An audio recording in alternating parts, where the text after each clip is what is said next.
सोचो वैसे दसो सही कि असी हजूर आस्ते क्या किया है, हजूर की इज्जत के लिए क्या किया, हजूर के दीन के लिए क्या किया। अगर तो ये बहाना है कि हम गरीब हैं, तो ये भी हजूर ने फरमा दिया कि दीन गरीबा तो निकला तो गरीबा के अंदर ही लौट के वापस आएगा।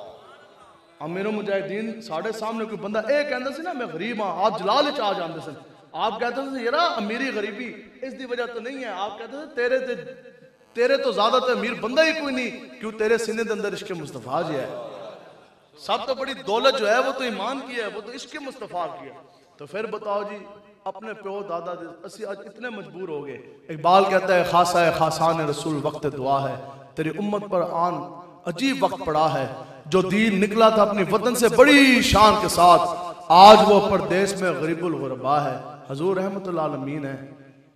आज बताओ जी 150 करोड़ तो ज्यादा मुसलमान दुनिया के नक्शे ते मौजूद ने, 22 करोड़ के नजदीक मुसलमान मुल्क पाकिस्तान के अंदर मौजूद ने, लेकिन इस दे बावजूद जमीन के अंदर एक फुट भी जमीन का ऐसा हिस्सा नहीं है पूरी जमीन के उत्ते जिस दे उत्ते निजाम मुस्तफा दा नफाज होए। हजूर तो रहमतुल्लाह अलमीन मान कर आए, महबूबे गम गुसार की मेहनतों का क्या खूब आज हम सब ने मिलकर सिला दिया, चंगा सिला देता है वैसे, जो हमारे गम में सदा रहे हमने उनको दिल से भुला दिया। आज हर चीज मुहैया है। बताओ जी कोई दुनिया का 1 इंच मैंने जमीन का दस दो, दसो जी प्यो दादा दी जाती जमीना ने, जाती नहीं ने। हाँ किसी दे कोल घट है, किसी दे कोल ज्यादा है। आज अस इतने मजबूर हो गए कि अपनी विरासती प्यो दादा दी जमीन के उत्ते भी असी हजूर दे दीन दा नफाज कर सकिए। बताओ जी हजूर के दीन का नफाज किसने करना था, निजाम मुस्तफा का नफाज किसने करना था, अदल और इंसाफ का क्याम का बादशाह ये किसने क्याम करना था, तर्ज खिलाफत रास्ता का तर्ज हुकूमत का निजाम ये किसने लेकर आना था, हजूर के साथ वफा किसने करनी थी। बात तो यही है। बताओ जी लाखों किस्म के मौलवी नहीं है, लाखों किस्म के पीर नहीं है, कितने आस्थाने हैं, कितनी मसाजिद हैं, कितनी मदारिस हैं, कितने मुसलमान हैं, कितने रंग की पगड़ियां हैं, कितनी तकरीरें हैं, कितना सब कुछ है। हजूर का दीन किधर है? रह गई रस्म अज़ां रूहे बिलाली ना रही, और फलसफा रह गया तलकीने गजाली ना रही, और मस्जिद मरसिया ख्वाह हैं कि वो नमाजी ना रहे, यानी वो साहिब औसाफ हजाजी ना रहे। और इकबाल कहता है कि रगों में वो लहू बाकी नहीं, वो दिल वो आरजू बाकी नहीं, वो आरजू रह गई दीन के गालिब लाने का तस्वर ही जाता रहा। और तो जो बंदा ये कहना दीन तू गालिब करो, कुरान के कानून लेके आओ, बड़ी सौखी गल है, जान छुड़ा के साइड से मौलवी पागल हो गया, सियासी हो गया। मैं कहा आज कुरान के कानून का नफाज भी सियासत ठहरा, आज हजूर की इज्जत की पहरेदारी भी सियासत ठहरी, तो फिर रगों में वो लहू बाकी नहीं, वो दिल वो आरजू बाकी नहीं, नमाज रोजा कुर्बानी और हज तो सब बाकी है, लेकिन तू खुद बाकी नहीं। 40 लाख बंदा तो हज इस बारी फिर करेगा, 40 लाख बंदा तो हज फिर करेगा, तो फिर पिछले 10 साल 50 लाख खा के हजूर दे किस तरह बन गए। 40 लाख बंदा तो हज फिर करेगा, तो कुछ किलोमीटर दूर किबला अव्वल है, उसकी हिफाजत जौन सी है वो किसने करनी है। आज हम इतने कमजोर हो गए, बस ये कुफर का एक कुफर की मेहनत सी, जब तुम वेख रहे हो ना एक कुफर की मेहनत सी। इसकी मैं एक मिसाल दिया, बस मैं गल खत्म करांगा। तकरीर एवं भी साढ़े तो होंगी कोई नहीं, ठीक है। इसलिए बिल्कुल खिरत ने कह भी दिया ला इला तो क्या हासिल, दिल और निगाह मुसलमान नहीं तो कुछ नहीं। अगर हजूर के दीन के गलबे वास्ते खिलौना नहीं है ना तो कोई फायदा नहीं, ना तकरीरें करने का, ना खुदा की कसम तकरीरें सुनने का, ना मौलवियत का फायदा, ना पीरी का फायदा। बात तब ही है जब हम मैदान अमल में खड़े होंगे। हजूर के दीन को हमने नाफिज करना है इंशाअल्लाह, इस्लाम का हमने गलबा करना है इंशाअल्लाह, तो बाकी डरना झुकना नहीं है किसी को। आज कोई ये बंदा समझता है ना कि दुनिया की कोई ताकत, तुझे तो कहते ना लब्बैक का नारा हम नहीं लगने देंगे, महफिल नहीं होने देंगे, कैसे आएंगे लब्बैक वाले। हमने कहा एक गल नहीं, इंशाअल्लाह लब्बैक के नारे ने इधर भी लगना है, पार्लियामेंट में भी लगना है, और तुम्हारे घरों में भी लगना है इंशाअल्लाह। एक अपनी पावर है, ये तो आका और मौला की हदीस से मुबारक है। हजूर ने फरमाया कि रूए अर्श में कोई ऐसा घर बाकी नहीं बचेगा, चाहे वो कच्चा है और पक्का घर होए, गारे वाला हो या तंबू वाला हो। आका और मौला ने फरमाया कि रूए अर्श पे कोई एक ऐसा घर बाकी नहीं बचेगा कि जिसके अंदर मुझ मोहम्मद अरबी का दीन दाखिल ना हो। उसके आगे पे 2 सूरतें हजूर ने बयान फरमाई। पहली सूरत क्या है? पहली सूरत ये है कि हजूर ने फरमाया कुछ घर ऐसे होंगे कि जिनके अंदर जब दीन दाखिल होगा ना और लोगों को इज्जत दे देगा।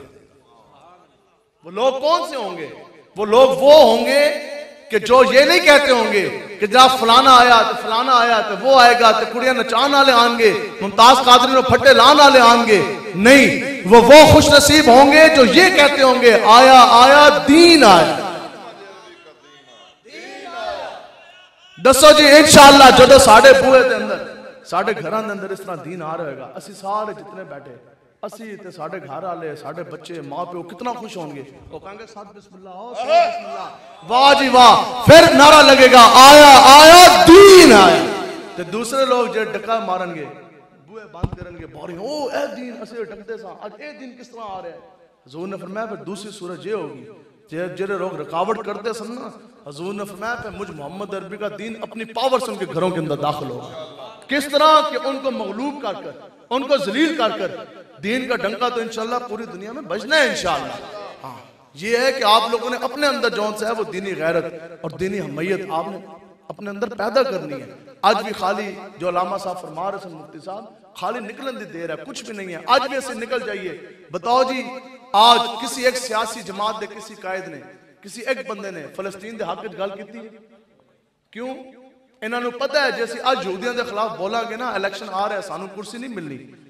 और मैं क्या बदबख्तो, इस कुर्सी के पीछे जने ने अपनी जनानी मरवा दी, इस कुर्सी के पीछे बहन ने अपना बड़ा मरा दिता, इस कुर्सी के पीछे प्यो ने पुत्र मरवाए, पुत्र ने प्यो मरवाए, लोगों की जमीन तुसी वाइया, और इसी कुर्सी के पीछे तुसी कत्ल किते, कत्लो गारत की, इश्तिहारियों ने पनाह दी, झूठे पर्चे कटवाए, कट्टे, सारा कुछ होया। मैं क्या आज तुम्हारी कुर्सी का तकद्दस बैतुल मुकद्दस तो ज्यादा हो गया। आज तुम्हारी कुर्सी बादशाहत क्या ये किबला अव्वल से ज्यादा जो सी है वो जरूरी है।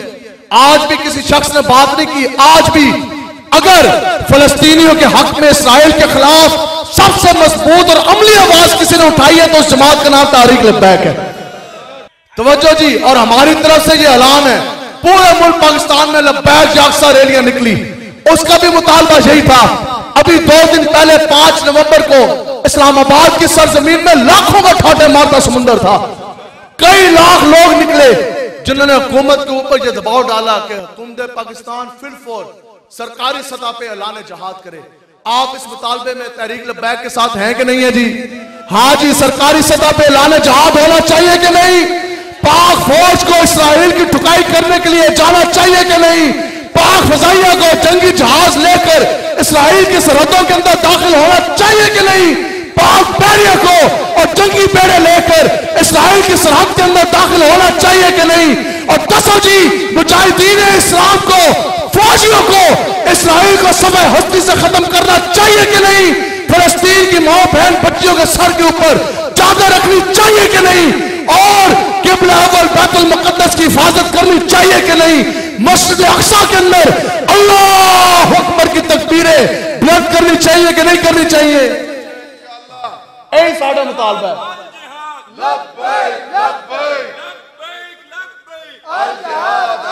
तो फिर साड़ी तरफ ऐलान है, जे तुहानू ये परेशानी है ना कि जनाब मुल्क दिवालियां निकल गया, पैसे कोई नहीं, असी कल्ले भी बह के नहीं कि जज्बाती तकरीरें हैं उन्होंने भेज के असी पीछे तकरीरा करेंगे, नहीं, सारे मौलवियों को भी जाना चाहिए, सारे पीरों को भी जाना चाहिए।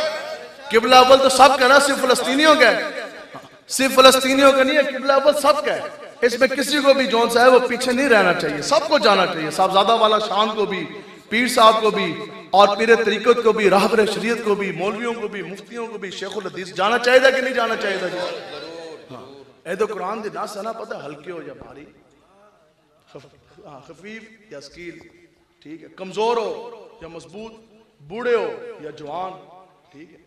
शाम की जंग, कितने ऐसे साहब हैं हजरत मिकदाद जिनके बारे में मशहूर है 1000 बंदों के साथ अकेले जंग करते सन। तो इतनी जंगा जिते आप, इतनी जंगा, लेकिन बुजुर्ग ने ते साहबा ने क्या, उन्होंने तो टुरन नहीं होता सी, ते असीं वेख्या ते इस तरह संदूक दे उत्ते इस तरह बैठे हुए सन। तो उन्होंने कहा जनाब तुसी क्यों आ गए, इतनी जंगा ते तुसी लड़ियां होंदे, तुसी चल भी नहीं सकते। आखिर में पता ना उन्होंने एक हो गया सी मेडिकल मसला भी, आप तो चल भी नहीं सकते, बहुत बुजुर्ग सन। उन्होंने कहा यार कुरान की ये जो आयत है ना, ए मैंने नहीं बहन देती। उन्होंने कहा जहां तो हर किसी के ऊपर फर्ज है। उन्होंने कहा एक और बुजुर्ग, इतने बुजुर्ग सन कि उन्होंने पलकां जी है ना पलकां, वो भी अखां दे उत्ते इस तरह ढट्टियां हुई सन, पलकां भी इस तरह, इतनी ताकत नहीं थी कि आंखें खोल सके। कहते हैं खुदा दी कसम, साहबा कहते हैं असीं उन्हां बुजुर्गां नूं भी लड़दा वेख्या, हजरत अबू तलहा रज़ियल्लाहु ताला अन्हु, हजरत अबू तलहा रज़ियल्लाहु ताला अन्हु कितने बड़े जलील कदर साहबी हैं। साहबा कहते हैं जनाब बुजुर्ग हो गए, बीमार भी है सन, ते फिर समुंदर असी पार करके जाना सी बड़ा दूर, ते नजदे आके कश्ती के अंदर बह गए। उन्हें कहा मैं पिछे रहना कोई नहीं। साहबा ने कहा तुम बुजुर्ग हो रह जाओ, इतनी तुम जंगा च लड़िया। उन्हें कहा नहीं। उन्हें कहा जी हालत बड़ी खराब है, आखिरी दिन सन उन्होंने जिंदगी दे। कहते ने वो जहाज जो चलिया समुंदर के बीच पहुंचा, कहते ने ते आप दुनिया का वसाल फरमा गए। साहबी रसूल है जिनके सीनों के ऊपर अपने ईमान की किताबत की है, जिन्हें दुनिया के अंदर जन्नती होने के सर्टिफिकेट हजूर ने दिए हैं। फिर आपने क्या जरूरत सी? फिर साहबा कहते ने एक दिन गुजरिया, 2 3, कहते ने 7 दिन असी जजीरा लभदे रहे तदफीन वास्ते, ते कहते ने 7 दिनों के बाद सानू जजीरा लभ्या। कहते ने खुदा दी कसम है आप दा जिस्म पहले तो भी ज्यादा तरोताजा सी। हजरत अबू तलहा का कहते हैं आपका जिस्म जो है वो पहले से भी ज्यादा तरोताजा था। तो इसलिए तारीख की तरफ से ये ऐलान है, तहरीक लब्बैक की तरफ से, कि 5 लाख फौजी हुकूमत पाकिस्तान भेजे। कितने जी? 5 लाख। ये ज्यादा नहीं है, उनकी नफरी कई गुना ज्यादा है। 5 लाख फौजी हुकूमत पाकिस्तान भेजे। इंशाअल्लाह 15 लाख मुजाहिदीन इस्लाम तहरीक लब्बैक रवाना करेंगे इंशाअल्लाह। ठीक है, तो यह नहीं कि असं झूठ मार दें या मुबालगा रही। तो भी सारे दावत है, तुम भी आ जाना। हाँ नहीं जाएगा तो वह ना जो पूरा हजूर का गुलाम होएगा। तो इस वास्ते असं दावत दे रहे हैं कि तुम आगे बंदे गिनना। असं 15 लाख का ऐलान किया है, असं जिम्मेदार हाँ। असं 15 लाख बंदे गिन के देवांगे। 15 लाख मुजाहिदीन इस्लाम खाना पूरी नहीं होगी। ये नहीं है कि 15 लाख पूरे हो गए जी, पूरे करो जी, नहीं। असं गिन के भी देंगे, असं तोल के भी देंगे। हम गिन के भी देंगे, हम तोल के भी देंगे। 15 लाख के अंदर एक भी नचन वाले दे पुत्र नहीं होने लगे। 15 लाख के अंदर एक भी चू चू मम्मी डैडी बर्गर वाला नहीं होएगा। 15 लाख के अंदर सारे हजूर के गुलाम होंगे, जिनके बाजू तौहीद की कुव्वत से कवि होंगे, जिनके सीने के अंदर तौहीद की अमानत होगी, जिनके गलों के अंदर मोहम्मद अरबी की गुलामी का पट्टा सजा होगा।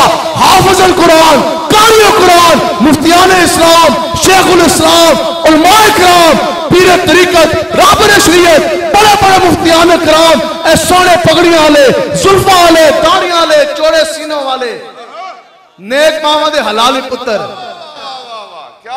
जिहाद दे हरकत आले। खुदा दी कसम फिर गोली खान दी वार सी, तानू गोलियां चलानी भी नहीं सिखानियां। ना गोली चलान दी वार आनी, ना गोली खान दी वार आनी। सिर्फ असी चलना है इसराइल के कौल जाकर असी अल्लाह अकबर, बस शोर तकबीर से थरथराती जमीन। बस क्या होएगा कि वो सारे आके कदमां दे अंदर गिर जाएंगे। इकबाल कहंदा है मर्दे मुसलमान राती सोचना जरूर है। ए जिहड़ा साडे नाल गल बन गई ना, इस वास्ते है कि हमने मर्दे मुसलमान सोचा है तूने कभी क्या चीज है फौलाद की शमशीर जिगरदार। और इस बैत का मिसरा अव्वल है कि जिसमें पोशीदा चले आते हैं तौहीद के असरार, और कब्जे में ये तलवार भी आ जाए तो मोमिन या खालिद जांबाज या हैदर करार। इकबाल कहना आज भी सदियां गुजर गईयां, लेकिन आज भी तू हजूर दे नाम ते किबला अव्वल बैतुल मुकद्दस दी हिफाजत वास्ते तलवार चुक सही। तेरी तलवार के अंदर हैदरी फैज भी आ जाना, खालिद दा वार भी आ जाना। उन्होंने कहा एक बारी तलवार तुकते सही। ए मुसलमान साहिब शमशीर था दुनिया में, तू शमशीर उठाने वाला था ना, मौजन था। तेरी रगों में हमयत का लहू, गैरत वाला लहू सी। तेरी गैरत का तकाजा है कि उठ और बेदार हो, लब पर अल्लाह अकबर और हाथ में फिर तलवार हो। इकबाल कहता है कि आज वक्त का तकाजा है कि उठो और बेदार हो। तो इतनी गल जरूर है, अगर होती ना लब्बैक दी हुकूमत, अल्लाह की कसम यहूदियों के अंदर ये जुर्रत नहीं होनी थी। और अगली गल भी हमें अमीरुल मुजाहिदीन ये वसीयत फरमा के गए और आप ये हमें हुक्म दे के गए। आप फरमाते सन कि बेटा जब भी इख्तियार आ गया ना हाथ में, आप फरमाते सन जो राती 12 बजे भी हुकूमत मिली ना, टाइम देना सुबह 6 बजे तक। आप फरमा के गए, आपने फरमाया सुबह 6 बजे तक का टाइम है इंडिया दे कोल, हिंदू कश्मीर तो दफा हो नहीं तो 6:01 पे मुजाहिदीन इस्लाम लब्बैक का नारा लगाकर कश्मीर की सरहदों में दाखिल हो जाए। इतनी सी बात है। जो इस तरह से टुरना है ना जी, याद रखो कश्तियां जलानी पड़ती हैं, कश्तियां जलानी पड़ती हैं। हजूर के दीन के लिए निकलना पड़ता है। साहबा निकले ना बगैर जुतियां दे, साहबा निकले बगैर तलवारां दे, तो फिर बदा फतह होया कि ना होया? तो फिर सारे उत्तों आए कि ना आए? फरिश्ते भी आ गए सारे, हैं जी कितना ज़्यादा फरिश्ते आए।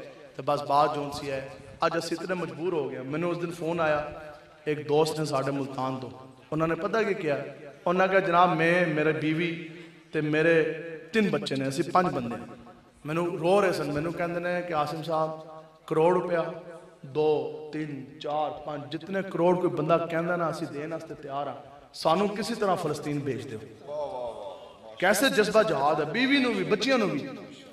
तो फिर पहले लोग जाते नहीं सन ज़ियारतां वास्ते, शाम भी जाते सन, फलस्तीन भी जाते सन। जदों दी जंग शुरू हुई है कोई बंदा फलस्तीन नहीं जा सकता। अब बताएं कि मेरे और आपके साढ़े बस की है यार, कोई ऐसा पट्टा है, मैं अक्सर सोचता हूं दसा जी कुत्ता वफादार जानवर है, इसके बावजूद कुत्ता भी जिंदगी के अंदर एक ना एक मरतबा अपने गले का पट्टा जरूर तोड़ता है। यार असि इतने बेबस हो गए, इतने रब ने तो हमें आजाद पैदा किया, मोहम्मद अरबी का गुलाम पैदा किया, आज असि इतने मजबूर हो गए कि असि जिंदगी के अंदर एक बार भी गैरां दा पट्टा नहीं तोड़ सकते।